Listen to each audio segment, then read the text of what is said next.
Hello everyone, स्वागत है आपको हमारे यूट्यूब चैनल में। ठीक है, आज मैं आपको क्लास 11th का फिजिक्स का चैप्टर 10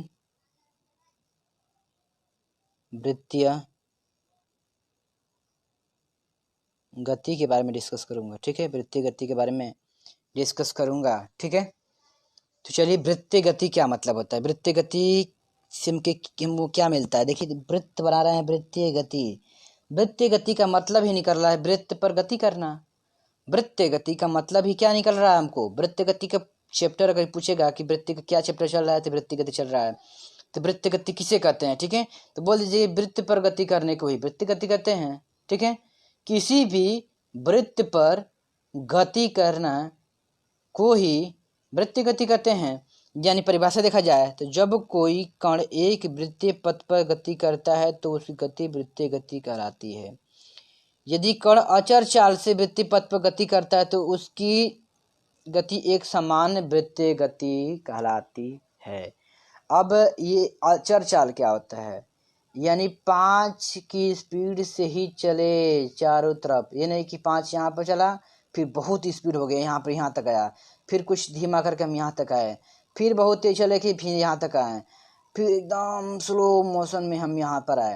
तो ये गति हमारा एक समान नहीं कहलाएगी, ये कहलाएगी असमान। असमान गति कहलाएगी। ठीक है, असमान गति कहलाएगी। ठीक है, अगर ये 5 की स्पीड से है, यहाँ से शुरू करता है और यहाँ 5 की स्पीड से यहाँ पहुँच जाता है, तो इसे क्या बोलते हैं हम लोग, समान गति। समान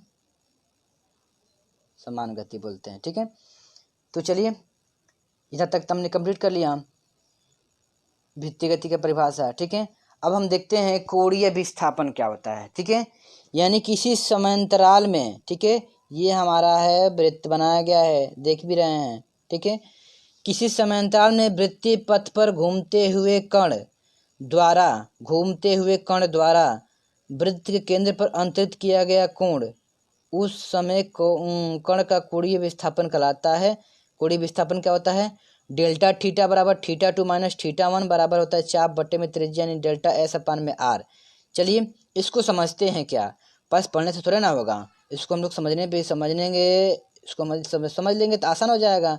नहीं पढ़ने से, अगर पढ़ लेंगे समझ लेंगे, पढ़ने से अगर समझ जाते हैं हम लोग तो कितना अच्छा होता, परंतु नहीं, हम इसको समझाते हैं। चलिए, इसको समझाते हैं कैसे होता है। ये वृत्त बना गया है।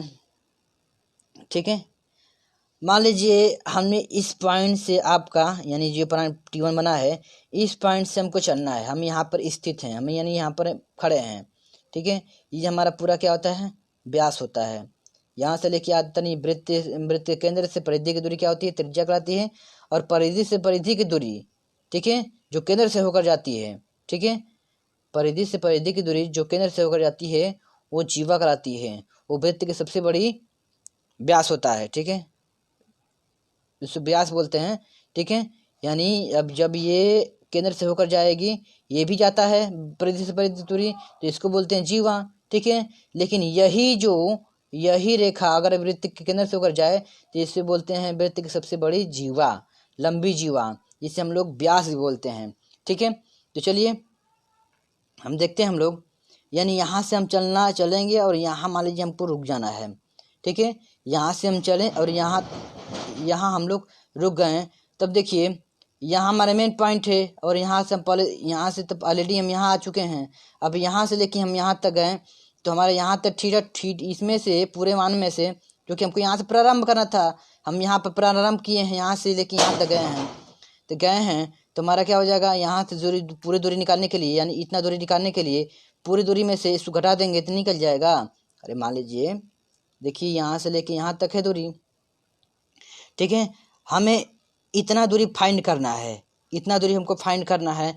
मान लीजिए कितना है, अब पूरी दूरी दिया है 5 दिया है। ठीक है, 5 दिया, इसका मान 2 दिया है। ठीक है, हमें इस दूरी का फाइंड करना है।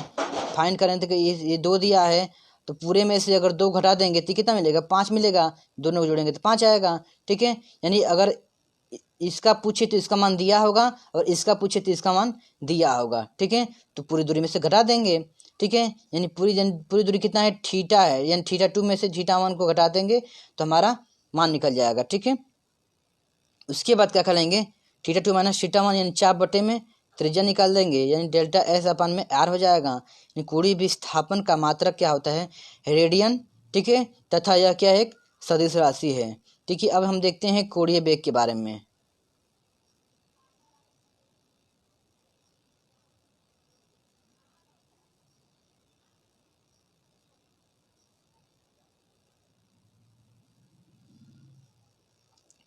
कोणीय वेग, वृत्तीय गति में किसी कण के कोणीय विस्थापन के समय के साथ परिवर्तन दर को उस कण का कोणीय वेग कहलाता है। इसे ओमेगा, इसको डब्लू मत कहिएगा, ये नहीं कि इसको डब्लू बनाया था डब्लू कह दीजिएगा, डब्लू, इसे डब्लू से प्रदर्शित करते हैं, डब्लू नहीं होता है, इसे बोलते हैं ओमेगा, ओमेगा। ठीक है, इसे ओमेगा से प्रदर्शित करते हैं। ठीक है, इसमें कुछ पॉइंट दिया है। ठीक है, इसको भी देख लेते हैं। यदि सूक्ष्म समय अंतराल डेल्टा टी में, ठीक है, मान लीजिए कोई भी सूक्ष्म समय अंतराल, मतलब सूक्ष्म का मतलब होता है छोटा। ठीक है, डेल्टा टी में कण का कोणीय विस्थापन डेल्टा थीटा है, तो डेल्टा टी समांतराल में कण का औसत कोणीय वेग क्या हो जाएगा, ओमेगा बराबर हो जाएगा डेल्टा थीटा अपन में डेल्टा टी। ये फार्मूला आपको याद करना है। ठीक है, इसके बाद पॉइंट नंबर 2 दिया है, कण एक पूरे चक्कर में 2 पाई रेडियन कोण बनाता है तथा एक पूरे चक्कर लगाने में लगा समय टी कण का परिक्रमण काल कहलाता है, परिक्रमण काल कहलाता है। अतः कण का कोणीय वेग क्या हो जाएगा, ओमेगा बराबर हो जाएगा 2 पाई अपन में टी, जहाँ 1/t n बराबर क्या हो जाएगा, 1/t n के स्थान पे क्या करेंगे। ठीक है, इसलिए क्या हो जाएगा 2 पाई n, क्योंकि n बराबर क्या होता है 1/t, तो यहाँ से 1/t को बाहर निकालेंगे तो 1/t के स्थान पे क्या रख देंगे, n रख देंगे। अब देखिए यहाँ पे लिखा है पॉइंट नंबर 3 में, कण एक पूरे चक्कर में 2 पाई रेडियन कोण बनाता है। अब चलिए कोण कैसे बनाता है चलिए देखते हैं। मान लीजिए वृत्त हो गया हमारा, यहाँ से लेके यहाँ तक हमने हमारा व्यास हो गया। ठीक है, यहाँ से लेकर के और यहाँ तक हमारा व्यास हो गया। ठीक है, अब चूंकि बोल रहा है, ठीक है, पूरे चक्कर में, अब देखिए यहाँ से लेके यहाँ तक कितना होगा, 80 हो जाना, 80 हो गया। यहाँ से कोई रेखा पर कितना कोण बनता है, ठीक है, 80 बना। जब पूरा बनाएगा तब तो 360 होगा, तो यहाँ से लेके यहाँ तक आधा बनाएगा तो पाई हो जाएगा। पाई का मान कितना होता है 180। लेकिन जब इस 2 चक्कर पूरे नहीं पूरा चक्कर लगा देता है तो गुणे 2 कर देंगे, कहेंगे यानी 2 पाई हो जाएगा। 2 पाई का मतलब 2 गुणते पाई का मान 180 होता है, 180 में 2 गुणा करेंगे तो कितना आएगा, 360 नहीं आएगा, आ जाएगा ना।